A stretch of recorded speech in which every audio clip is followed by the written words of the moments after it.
Good afternoon and welcome everyone to today's STS-133 post-flight readiness review. With us today to talk about the meeting are NASA's Associate Administrator for Space Operations, Mr. Bill Gerstenmaier. Good afternoon. Space Shuttle Program Launch Integration Manager, Mike Moses. Good afternoon. And Shuttle Launch Director, Mike Leinbach. Good afternoon. We'll start things off with opening comments and then we'll be happy to take your questions. Mr. Gerstenmaier. Thanks, Mike. Again, we had a very thorough review today. We went through all the systems that are getting ready to go fly here on this STS-133. We looked back at the previous flows and looked at all the anomalies to make sure that they'd all been thoroughly resolved. We looked at the problems that have occurred during this flow, and it's really been pretty minor from the previous problems, and then also the flow's been pretty smooth the entire time. We spent a little bit of time talking about the new systems that are going up to Space Station, the permanent MPLM, which will add some nice stowage capability to the station and also some research capability. We talked quite a bit about the ISS systems on orbit, the oxygen generation system, the carbon dioxide removal system, the new Sabatier system, which was just recently activated on orbit, and those systems and how they affect the ability to support the contingency crew if they need to stay on board station. We took a look at the EVAs that are planned for the mission, and if you take a look at the video, you'll see that the EVAs are pretty complicated. The crews are really pretty much all over the outside of Space Station in various locations. The teams are well prepared to pick up the EVA tasks. It includes venting the ammonia pump and then preparing that ammonia pump for eventual return on another flight. I think another thing that we got from the review is that the program's still improving. You'll see that there's a new hydraulic power unit fuel pump. That's the pump that provides the hydraulic fluid to the tilt and rock actuators and the SRBs. There's a new design of that pump that prevents metal-to-metal contact and removes a critical one failure from that pump. There's still some of the older style pumps on, but then the next flight will have all new style pumps. So it's good that we're removing some critical failures out of the system. I think that's a very good thing to do. We continued to put on tougher tile. There's about 33 new tile that are the tougher Brie tile on the bottom of the orbiter, and the teams have done that. We lose periodically some putty repairs that come off of the old tile. We've again repaired many locations of that on the orbiter. We're continuing to do some things for the future. We're increasing the bump height of the boundary layer DTO to half an inch from 0.35 inches. That'll cause that boundary layer to trip now at Mach, I think, 19.5, which will give us some very critical data that'll help us understand what happens in the high Mach number regions for reentry spacecraft and what a turbulent boundary layer means to heat transfer in those regions, which have lots of applications to future spacecraft. We're also flying the Dragon Eye for the SpaceX commercial guys on this flight. That'll help them with the rendezvous prox-op sensor. We've flown it before. This will be the second flight of that, which will help them eventually when they come to station. So I think the message here is that we're still improving. We're still looking for ways to do inventive and creative things to keep the shuttle flying safe. I'd also like to congratulate the team for doing great work on the cross-feed flange work. Mike will talk to you about that a little bit more. And then finally, we set the launch date for November 1st, and we see pretty much normal flow between now and November 1st. So again, a very thorough review. The teams are very focused on what they need to do. We've looked at ways to continue to keep improving, to keep looking for things that might be early indications of problems, and we're looking at ways to continue to improve the system. So it was a very good review, and it was a good chance to get together with the team and review their work. Thanks. Yeah, I can't say much more other than what Bill kind of said. It's a huge testament to the teams doing the work in what's a very tough time, both with all the uncertainties in the future and then the current layoffs that are happening within the shuttle program as we wind down. But the bottom line is not only is the hardware in really good shape, as we heard today, but my personal impression of watching everybody work through these problems is that the team is in very good shape as well from a execution level.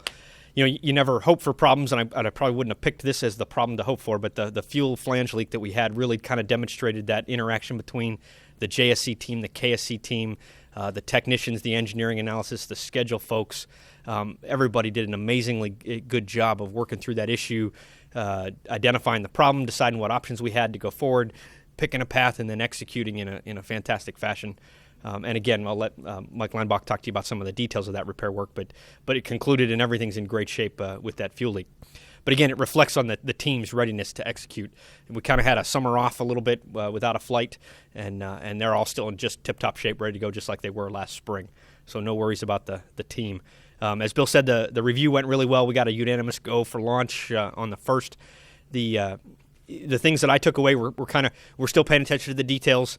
For example, on the external tank, we've been doing a new welding technique for a while now called friction stir welding. We finally had an area that had a little bit of a defect that was picked up in post-welding NDE, which is non-destructive evaluation. That got evaluated, cleared through the normal boards, but just to give it some extra thoroughness, they took it to the Marshall Space Flight Center's material review board. They went through there. They went to their senior management review board at Marshall. They brought it to the shuttle program, and we brought it again here today at the agency FRR, just for folks to see the thoroughness that went into that analysis on that new technique, just to make sure no one had any questions about the repair. And it actually turns out it wasn't so much a repair as a use as is with that little bit of defect that was in one of the welds on the external tank. Another good example is learning from other programs. The Ares program test fired a DM2 motor, which is a demonstration motor number 2. It was a 5-segment SRB. That was a couple months ago out in Utah. In the post-flight analysis of that, they've discovered a little area of erosion on the nozzle that's a little bit unusual. Hadn't been seen before. Nothing serious, but just a little different than those engineers had seen. So they called in the shuttle team to take a look to see if there was any analogies to the nozzle and the motors we fly. And our team of engineers took a look at it as well. And the thing that I take away is they're still trying to do their troubleshooting and determine what caused that. It looks like it might be something that's test-induced, but it's too early to tell. But because the DM Ares team does not yet have a good physics-based understanding of how that failure occurred, that's one of the things we look for when we have flight rationale, is do we understand the problem, and does it make sense from a fundamental physics standpoint, and that you're not just kind of creating a solution that makes it sound like it fixes your problem. Does it truly hold water when you step back and look at it? And because they haven't gotten that far, the shuttle team took a look to say, well, without that, what can we do to beef up our rationale? It's a different material. It's a different weave. It's actually a different contour in the nozzle. There are significant differences. And ultimately, we back that up with flight test. One of the reasons we do these static motor firings, in addition to the reason Ares is doing them together pre-flight test data, we do them in the shuttle program to kind of bracket changes in the motors or casting segments. So we actually have a static test fire motor that we did FSM 17 a couple months ago now, almost a year ago, I think, which actually was a nozzle that was cast after this. And so the nozzles we're flying right now on the shuttle through the end of the program have kind of been bracketed by this test that we did a while back to say that we kind of can say, previous flight performance, we already kind of know what the next flight performance is thanks to this test motor. We're in really good shape on the shuttle program, and we don't see any problems there. Ultimately, if a problem like that did show up, it's not a safety of flight concern at all. It's just kind of an unusual erosion that takes away a little bit of the margins, but no real problem at all. But again, a good demonstration of the level of detail that the team is still going into. End of the program here, we could have just kind of sloughed that off and said that's close enough, we don't need to worry about it, but we were certainly not going to sit back and relax. Bill talked to you about some of the safety mods we're doing with the fuel pump that we put into the SRBs. We're advancing research still with flying the SpaceX nav sensor for rendezvous, flying the new boundary layer DTO height in the flame trench. We did some mods, added some sensors to help characterize the true environment in the flame trench, and we're testing some new materials, ablative materials down there in the flame trench to help follow on programs. And then the challenges that we overcome, like with the fuel flange leak that we had. The other thing I know you guys are going to ask, so I'll jump to it. Last flight of Discovery, just to give you some of the facts and figures. It started construction back in August of 1979 and first flew in 1984, STS-41D. Quite a remarkable history for Discovery. It's had a whole bunch of firsts. It carried Hubble into orbit. It was our return to flight vehicle following both Challenger and Columbia. And so it was the pathfinder as we put new systems in place, new safety features.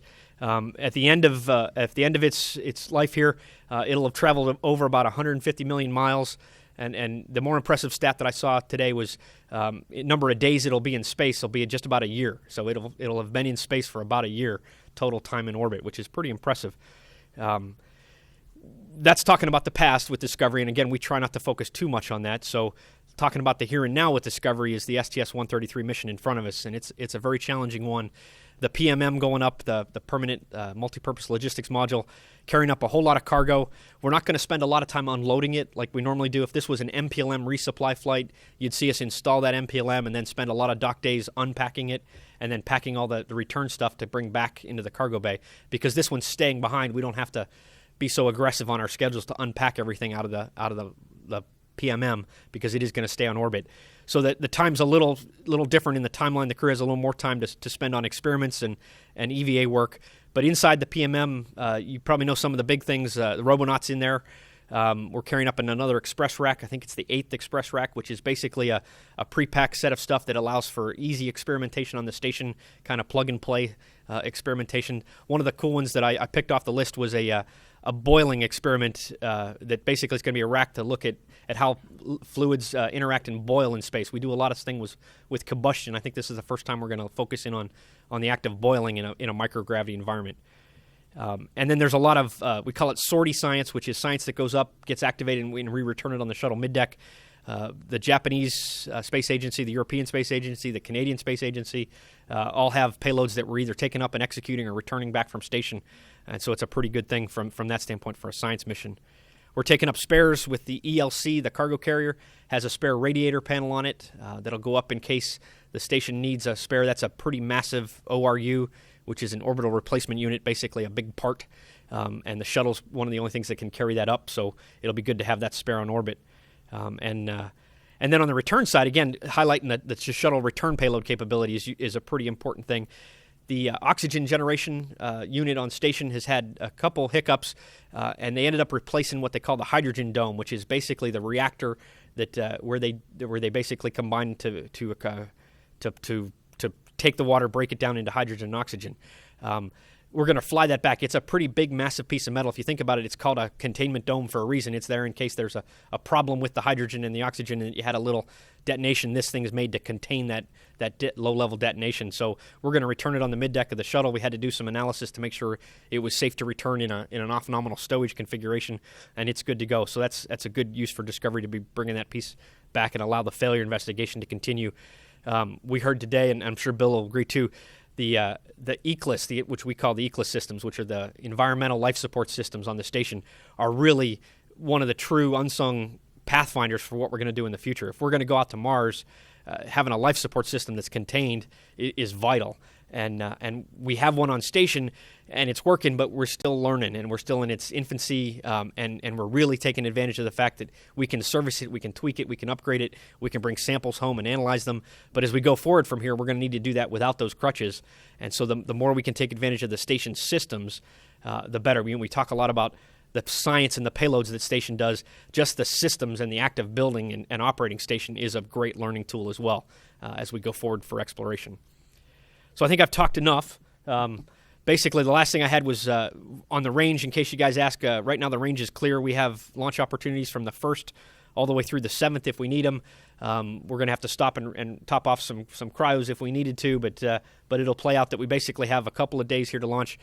We'd like to get off in this November window because due to other things like beta cutouts and solar angles and other visiting vehicles, it's a pretty busy traffic model. In fact, the 40P progress the 37P progress just undocked today. 40P launches on Wednesday. It docks on Saturday. Coming up at the end of the year, there's an ATV from ESA. There's an HTV from Japan. There's a couple more progresses, another Soyuz. It gets pretty crowded up there in space, so we'd like to get off in this window if we can, and we have a really good shot at it. I think Mike will have plenty of chances. So that's it. Okay, good. Let me start out by giving an overview of the processing at the pad, and then I'll go into the leak repair a little bit in more detail. We're in great shape out at the pad. We've used up our 4 days of contingency for that leak repair, but we're right on schedule now. We'll get into our ordnance installation tonight, which we had to delay because of the work in the after the orbiter. We'll do the main propulsion system and hypergolic systems pressurizations on Thursday night. And throughout this week, we'll be closing out the after the orbiter. That's in work right now. And I see no reason right now at all that we can't get into a launch countdown per plan on Friday afternoon at 2:30. And leading up to the opening of the launch window at 16:35 next Monday the 1st, with a preferred time of about 16:40 or so. And, of course, that'll be adjusted real time on launch day. About a week or 10 days or so ago, I wouldn't have been quite as positive about launch countdown. We picked up the leak. We weren't sure where it was at first. Guys walking by the orbiter smelled a little fuel, and that started the investigation. And so we got into the aft, and we ultimately found the leak at the flange, at a flange joint in the aft between the two pods. And we made the decision, Mike made the decision to go ahead and change out the seals in that guy. It was a very, very small leak, but nevertheless we weren't quite sure what was causing the leak, and so the better course of valor was to go ahead and change out those seals. It was a very, very tough job, and if we have that video, I'd like to roll that right now, and we can talk your way through it a little bit.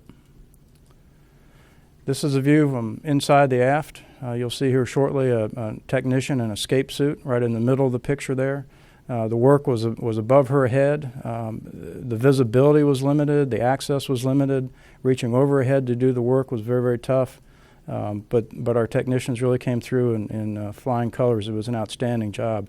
You can see how tight the access is. A lot of it was by feel. You can see other folks helping out with flashlights, etc. But we were able to get the flange apart, replace the seals, and we've passed all of our leak checks since then. We will send those seals off to the malfunction lab to take a good microscopic look at the seals to see if there are any little surface defects on them. First blush, when the seals came out, they looked okay. The sealing surfaces looked okay. So right now I can't report a smoking gun per se, but we'll take a good hard look at those seals. Probably a case of transient contamination, not quite sure yet. Don't want to jump to that conclusion, but that has been an issue in the past, so likely that's what it was. Again, we've got that system all buttoned back up. We got reloaded. We had to drain all that fuel in order to open up that cross-feed line, of course, and got that all loaded back up over the weekend. We're in outstanding shape out the pad. We've done all of our training. We did extra training over the summer to make sure that the launch team and flight control teams were up to speed and ready for this mission. Actually did quite a bit of extra training in the downtime this summer. So I feel good about the team. I feel good about getting to launch countdown on Friday and having a liftoff on the first attempt next Monday. Thanks. All right, thank you. We'll take questions. Please wait for the microphone, and please state your name and affiliation. We'll start off with Marcia Dunn. Marcia Dunn, Associated Press. I'm wondering, did Discovery, this being Discovery's last flight, did that even make mention during today's meeting? Was there a moment of reflection among the teams? And is there any special commemoration type things that'll be packed aboard to make the special trip? Let's see, at the FR today, we didn't even mention that this was the last flight, and so we didn't talk about it. We are flying a flight kit for some end of mission patches. We've been kind of doing that now, some mementos that we stash away in some of the little tiny compartments behind the lockers. I know the crew is probably going to plan a little commemorative event down Lincoln when they're up in space. I don't know the details of it. So, again, kind of you're going to hear the theme from the program, from the astronauts, and from probably the administration the same way, that we're still looking forward. I think you heard John Shannon say it the other day that he doesn't like to look in the rearview mirror, right? So even though this orbiter is going to be done, we still have a couple more missions to go in front of us. We don't want to lose the focus. So we'll probably do something, but it'll stay low-key until we're all done. And I'll just tell you, Marcia, that in the control room we have a little surprise planned, but it's a surprise for the launch team, so if I were to tell you, then they'd know, and so I'm not going to tell you. Is that for after lunch? Yeah. After lunch, okay. Jim Siegel, a Celebration Independent newspaper. I wanted to ask you about the seals that were replaced. Is that the kind of thing that's replaced periodically, or has it been in there since the very beginning when Discovery was launched, and so on?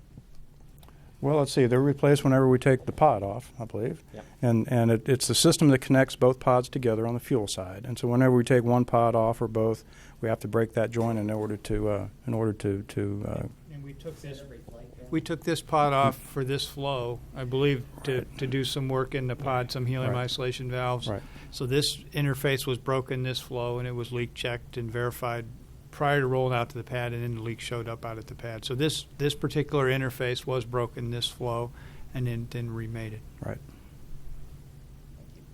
Okay, we have a question from Bill Harwood. Bill Harwood, CBS, and I live in Florida, and I know this is a dumb question, but I'll ask it anyway, which is, have you heard a long-range forecast for the weekend or Monday? Gosh, I missed the morning forecast this morning. It's been so dry lately, I just hope it stays that way. I really don't have that for you. Todd?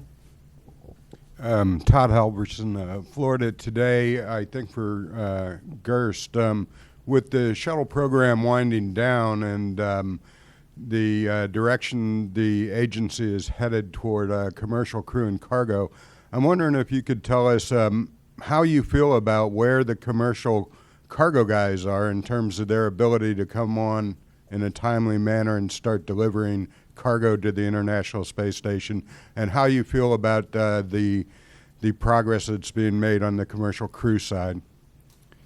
I think on the cargo side, SpaceX has just announced no earlier than launch date of the 18th of November. So this is their C1, or their first demonstration flight that they will fly, and they'll do, I think, 2 orbits and then do a reentry of their capsule after that mission. I think that'll be a good test to see how things are going in their systems, and then we can talk more specifically after we see how their flight goes. They're asking a lot to get done in that flight. It seems simple to just describe 2 orbits and then a reentry. That's still a pretty sophisticated test for them. They have their whole attitude control system on orbit, which hasn't been checked out yet. They'll do some maneuvers with that. They have their entry systems with the parachute system, the heat shield, all that performance to come back, as well as a water recovery off the coast of California. So they have a pretty aggressive first flight, and we'll see how all that goes. They're taking their time working through the issues that they've got with their vehicle. They're discovering the things that we find all the time. They had some software things they wanted to spend a little more time working with. They have some hardware integration tests where they check out their hardware with their software. They wanted some additional time to do that, so that's why they moved from the 8th to the 18th. So they're doing all the right things. They've got the right attitude of how to get ready for flight. I think it'll be interesting to see how this flight goes and see what they do here with the November flight. And then they have potentially 2 more demonstration flights before the third one will actually come to space station. Again, we're flying their Dragon Eye, which is their rendezvous prox op sensor to station, which will give them some key data to see how that device performs on the shuttle. That'll be very important for them to do some closed-loop simulations with their attitude control system to make sure things work well. So they're doing everything right. We'll see as far as schedule goes. We'll protect a little bit as much as we can. That's why we would like the additional shuttle flight if we can get it in the spring of next year. We'd like to have some more margin to get some critical cargo up, so if they're not quite on time and they're delayed by a couple months, it's not an impact to station. We don't have to do anything dramatic. So again, I think we're doing prudent planning to try to get as much cargo pre-positioned and be ready to support them in case their schedule slips a little bit. I wouldn't be surprised if their schedule doesn't slip a little bit. They have a lot of challenges to go through, but so far they're doing all the right things. They're moving forward. They're treating it with the right respect. On the crew side, I'm not as familiar with the crew side. I'm pretty focused on the cargo piece right now, and we're just kind of still in the formulation phase, more on the crew side. Do you have a time frame in which you might envision if these guys don't come along in a timely enough manner? Could there be a situation developed that you would actually have to go back to 3 crew from 6? And if so, at what point would you envision that happening? It's kind of a function of what happens on orbit. If we don't have a lot of failures and things work pretty well and we get the additional flight, we can probably run all the way till 2012 or so before we would have to take some kind of action. If we don't get the additional flight, then that's sometime in 2011. So, sometime in earlier 2012. So we can probably go almost all the way to 2013 with the normal schedules if we get the additional shuttle flight. And with the additional shuttle flight, could you talk about what benefits you might get out of actually flying that later in the year rather than earlier in the year, rather than June, a little bit later in the year? I think the advantage is there's some components that the station guys are working on. There's an advanced, it's an advanced brine tank essentially that stores the brine from the urine processor. They would like to fly that. That's available probably about a month or 2 after the June flight. that would be nice to fly that up. Again, we can fly it on commercial cargo, we can fly it on ATV, or we can fly it on HTV, but it would be nice to get it on a shuttle in that time frame. So I think the advantage of a little bit later is it allows us to pick up some components that are being manufactured for station that would then fall into a subsequent flight later. But we've got a pretty good overall manifest with the Progress flights, with the automated transfer vehicle flights, and with the Japanese HTV flights that, it fits well. We've got plenty of opportunities to go fly. In fact, I think there's 17 flights to space station next year, and that includes a shuttle flight. So it's a pretty dynamic time frame coming to station in the years in the future. So, we lose the shuttle with all its up mass carrying capability, but we replace that with a lot of smaller vehicles, which means more flights. So then that gives us more opportunities to fly things, and we can juggle that out. So again, I think the big advantage of the flight is it allows us to get some things up to station. It also allows us to return some things from station, so we can get a chance to see what's failed and what doesn't work. We'd like to get the ammonia pump back that recently failed. That would be on STS-135. We would like to return that ammonia pump to better understand the failure mode. We're getting hydrogen dome back on this flight, as Mike said. That's really important to us to understand what's going on in our oxygen generation system. And so the shuttle gives us tremendous capability to get a lot of down mass back. And Dragon will too, but it won't give us quite as much as the shuttle does. Let's take one more here before we go to the phone bridge. Irene Klotz with Reuters for Mr. Gerstenmaier. Has NASA started, or do you expect to get started at all in your department on any information or studies or anything related to space technology or space flight with China stemming from General Bolden's recent visit there beyond the earth sciences that are already kind of well underway? Yeah, I don't envision anything really other than probably the earth science kind of things that are sitting out there. We have recently released an international docking standard out on the web, and that's available for anybody to take a look at, any country, and provide us comments back. There's actually a comments section. Again, we didn't specify a docking design, but we specified an interface that if you can meet this interface, you could potentially dock to space station in the future. This document was signed by the 4 partner countries of space station. So we think that this is the standard that we want to put out there in the future. So we put that out for folks to take a look at, and we're hoping that some countries that are thinking about spaceflight in the future or are doing spaceflight now would give us some comments to that standard. We'll do another update in the April timeframe, so it would be important to get some comments to that to see where it is. But again, it doesn't specify a design; it just specifies a basic interface. Kind of like if you think of it like a USB port, any device can interface with that, then can be used in that location. So it's the same thing. We could then have interchangeability between docking and systems in the future, and so that's out there. But I don't envision anything really from the China trip, probably other than the science kind of things that are kind of already underway. And the other question I wanted to ask you about is the bill that the Senate passed that the House approved at their last day of work before breaking for the recess. Has NASA started kind of parsing through that to see I think you're required to come up with quite a lot of reports in the next 60 to 90 days. Can you maybe give us some kind of summary of what work is on the table and where that stands? Thanks. Yeah, we actually, I think there may be on the order of maybe 20 or 30 reports that are due during a varying time frame. They have certain days after bill signing, so the clock started ticking once the bill was signed. We have detailed plans for each one of those reports. We have kind of since we're in space ops, we have this problem where we timeline everything. So everything is timelined out. We need to provide these reports to OMB to be reviewed by a certain time frame. They need to go to certain offices at headquarters to be reviewed by a certain time frame. So we have all those many milestones of when our reports have to be done at this stage, handed off to who. They get X number of weeks to review. We get it back. We make the mods, pass it off to the next office to meet the congressional due date at the end. So we have gone through all those reports. They're all timelined on an Excel spreadsheet. We have the critical path through all those reports, and we're ready to deliver those to Congress when they needed them. So we've done all that work, and we're ready to go execute. And it's not very much different than last year. We had the same thing in the previous year's authorization bill and the year before. So this is pretty much normal business for us each year. Some of the reports will be pretty long and pretty arduous for us, and we've actually started working on some of them now. Okay, on the phone bridge, I believe we have Denise Chow from space.com. Denise?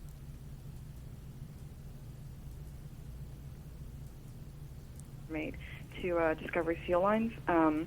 First, the replacement of the seals on the fuel lines. Just wondering if that specific problem has been encountered before, prior to launch on any previous missions.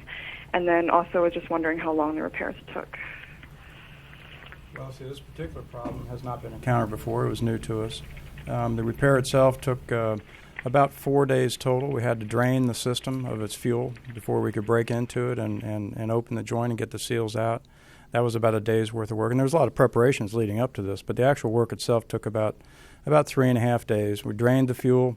We had to what's called educt. We had to educt the system to get the residual fuel out of it so that we could go in there in relative safety with our escape suits, do the work on the seals, and then button it back up and reload. And that was all about a 3.5 day job. It's not unusual to see seals in a liquid system that has transient contamination or very, very, very small nicks to them. Don't know what the case is yet. We'll get that information for you, but we were sure we could do the work. It was the access to it was going to be the issue, and we got around that. We built some special platforms in the aft to give the technicians better access to that very, very cramped area that you saw on TV. So the work itself was understood, a little bit different location for us, but the guys really came through in flying colors. Any other questions, Denise? No, thank you. Okay, thank you. Back here, Marcia Dunn. Associated Press for Bill. 2 timeline questions. What's the latest you could envision flying the extra flight, all things being equal? There have been some rumors going around even November, and that seems pretty late, but you know best. And when do you expect to start deciding which museums are getting all 3 shuttles? On the when's the latest we could fly, I think, again, we're probably limited budget-wise is probably the constraint of what's going to limit us. I think right now we still want to stay planning for the June flight. That's what our budget submit is based on. That's what our contingency are. That's a good time for us to fly. It's a good compromise time. If something allows us to move it a little bit later and there's a piece of hardware that adds tremendous advantage to us, like I was describing earlier, then we might push it a couple months or a couple weeks. But I don't think you'll see a big wholesale move of it. There's not anything that would really be advantageous to move that far. So I think we'll be around the June time frame, and maybe we'd like a little margin to move that a little bit to the right if we find a component that if we could wait a week or two, we could get another component to station. That might be advantageous to us. So I don't think you'll see a big wholesale move in that area. And the museum date, I don't know the timeline for that yet. We're still kind of focused, as Mike and John say, on flying, and I haven't worked with the folks yet to figure out when that release is going to be. But I don't know when we'll make that announcement. And then there's one other thing that I forgot came up late in our review is there's a potential conjunction with Space Station that you may hear about. It may require us to do a maneuver tomorrow morning, so you may hear the teams talking about that over the evening. It's a tough thing to plan because we've got the Progress coming up to dock on Saturday, and then we've got the Shuttle docking next week. So we've got to really find a maneuver that clears the conjunction but doesn't impact either the Progress docking or the Shuttle docking. So it's kind of a fine line to walk for the teams. They'll continue to track. We did do the Progress on dock today, which you heard, so we did a maneuver to and from the undock attitude. Sometimes just that maneuver to and from the attitude is enough to perturb the orbit of the station that it may have cleared the conjunction and it may go away. But I think tomorrow morning there's potentially a chance that there'll be a small maneuver on board Space Station to avoid, I think it's a spent rocket body. And you'll hear those details probably talked about on the loops if you're listening to the loops. Jim Siegel, Celebration Independent newspaper. Regarding the shuttle or the orbiter when it returns, it's going to be readied for the Smithsonian, I suppose. Can you describe some of the things that are going to be done to the orbiter to get it ready for that journey? And is it going to go on? How is it going to travel on the back of the 747, or how is that going to work? I think we could go over some of those details with you, but I think it would be worthwhile for you all to see the the transition and retirement schedule and all the plans and the work that has to go into to safe the orbiter and get it ready for transportation and actually get it to its ultimate destination. I don't think we'd do it justice by going over just a couple, three things today that need to be done. It's a huge effort, and all three orbiters they're all played together to retire and use the crews wisely to schedule all the work between the three orbiters. It's a heck of a lot of work. And we want to keep this orbiter essentially as a backup if it's needed for any testing or any parts for the other orbiters. So the down processing, once we land on the runway, the basic safing, the basic down processing is very similar to any orbiter that returns. Those first steps that we do, the purges, the safing, those things will all be done just as it's a flight vehicle. We want to keep it in a flight configuration initially so it can be used for spare parts or used as a test facility to go take a look at. If we have a problem on one of the other orbiters and we'd like to go look, say, at a line installation or look at a flange, we can go to Discovery and not worry about it having to go fly, but we can actually go in and do some investigation to help us with the other orbiters. So we're going to keep it pretty much in a flight configuration, and then we start the more detailed processing that Mike is describing, and it would be good for him to go through all the details of what it takes to actually start preparing it. But it's a multiple month activity. And quickly, what percentage of the cargo is consumables on this flight, like food, for example, and where is that contained in the modules? I think a lot of this stuff is in the permanent MPLM, and I don't know the percentage of food and hardware. There's an express rack. There's quite a bit of other hardware, and see if we can find a. Yeah, I don't have that. We don't have it handy, but 5 or 10% or something. it's fairly small because we're going to use the Progress vehicle with quite a bit of food that's coming up. The one that's going to dock, it carries a substantial amount of food for us.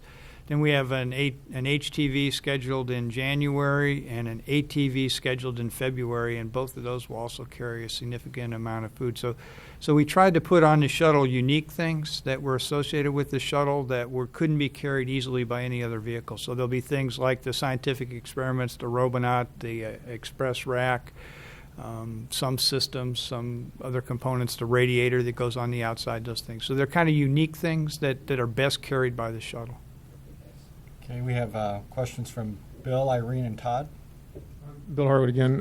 For Gerst, as long as we got you, is there an update on 134? How's AMS doing? Are they holding good to the end of February? Yeah, I think AMS is holding pretty good. You'll hear them talk about they have a power distribution system, some circuit boards, that they have seen some testing of some components that were not soldered very as good as we would like to some of the boards, some MOSFET transistors and some diodes.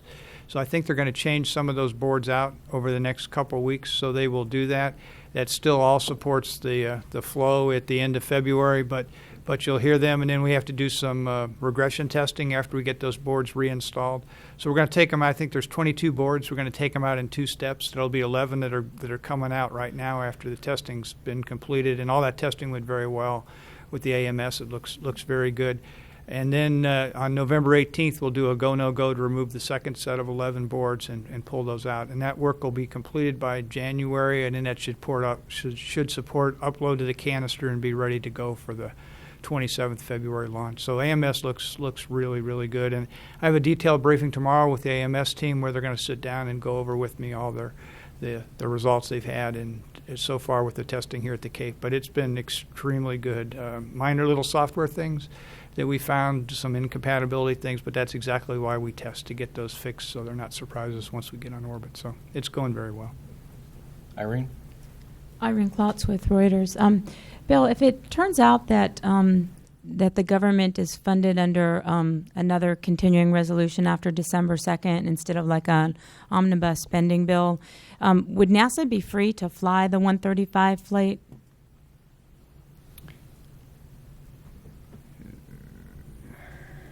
I don't know. I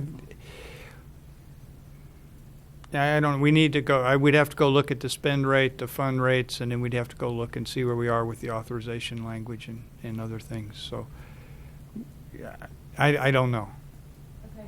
And I guess just following that for a minute, if that did happen, obviously the shuttle budget in fiscal year 10 is more than what NASA had requested or the White House requested in fiscal year 11. So what would you use? How does that work? If you can't start new programs, but your old programs are funded at higher levels, what do you do? Yeah, the problem, the reason I couldn't answer the previous question is the problem is it depends how long the continuing resolution lasts. So we're funded at the FY10 enacted levels, but then as soon as the actual budget is approved, we are now running at the new FY11 budget. So if I spent all the money in the first part of the year right at the higher levels and then I get this new 11 budget, then I've got to actually save more money than actually run lower in that remaining couple months of 11. And that could be a dramatic cut to us. So then, I've got a lot of money, and then all of a sudden I got like no money, or actually less than I would have had at normal 11 levels. So it becomes problematic in that I don't know how long that second continuing resolution period is going to run, what my options are. So we'd probably have to consult with some congressional folks and some budget folks and decide what the right mix is. Todd. Todd Halverson of Florida Today, I think, for Mike Moses. You guys talked about how much traffic is coming up in recent weeks or coming weeks at the space station. Just for informational purposes, because I know you're not going to get here, but what would be your next opportunity after the upcoming beta angle cutout in November to actually fly this mission? I think there's a Soyuz coming back at the end of November, another one going up. I think there's a Progress. A lot of traffic. Could you give us an idea of what available windows there are beyond the one you're coming up to? Yeah, sure, no problem. And like you said, a lot of it's dependent on visiting vehicles. Some of it, there are two big cutouts for beta angle, which is the angle the sun makes on the station. When the shuttle's docked, we violate some shuttle thermal constraints. If we stay docked to the station, normally the shuttle would, if it was by itself, just maneuver and shade some of those components so they wouldn't get overheated. So there's a big beta angle coming out that starts November 8th, and that takes us through just about the end of November. And then there's a little window that opens up right for about 3 to 5 days at the beginning of December. The problem is threading that window right now. There's a Soyuz launch in there that may move a couple of days. If that moves, that would probably help. If it doesn't, that window would be a period where the station has a 3-man crew. And a lot of the science we're taking up we call sortie science, which is science taken up. The station crew either comes over, does it on the shuttle, we take it over, do it on the station, and then it returns on this mission as well. And so if we flew that with only a 3-person crew, we wouldn't get to a lot of that. I don't know the details of how much we'd lose or how we'd resequence, but as a generic preference, all things being equal, we'd prefer not to use that as a launch window. If that became the only chance we had to launch, then we might have a different answer. So until it's actually here in front of us, our preference is to skip that little bit of window at the beginning of December. And then we take another big beta cutout that goes to the end of the year. And then there's an ATV and an HTV that we don't want to be dual docked operations while they're there and docking and undocking. And so that takes us all the way to the February 27th window. So rough order of magnitude, we have a little slice in the beginning of December, and then we'd be looking at the end of February in the 134 slot right now. Now, that's all not renegotiating anything else. The Russian launches could move, the ATV launch can move, the ATV launches can be moved. So it all depends on why we slipped and what the resulting priorities for the agency are. And I think that's the danger in speculating because Right. once we move and we know why we moved, we'll start negotiating with whoever we can negotiate to fly when the right time is to go fly. So this is one of those things we'll tell you today what all the constraints are, and then tomorrow you'll look at us with cross-eyed and you'll go, wait a minute, you said you had all these constraints, but we'll move all those constraints when the time comes that we have to. Okay, and just so I can understand, in January there's the big beta angle cutout, and then it's the ATV after that beta angle cutout? HTV. HTV first. Yeah. HTV, then 15th of February is ATV.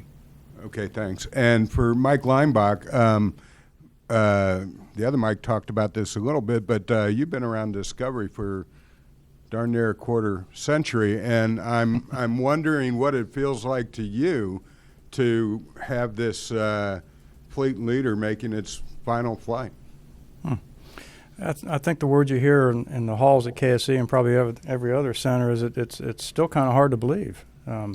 it has been around forever. People that are under 30 years old have always seen America fly the space shuttle. So it's been part of our history, part of the American culture, and it's going to be different without flying the shuttle. This particular orbiter has served us extremely well. It is the fleet leader. It's going to be hard to see her retire, but we need to do what we need to do for the agency, and so we'll get on with her final flight. We'll make it the best one ever.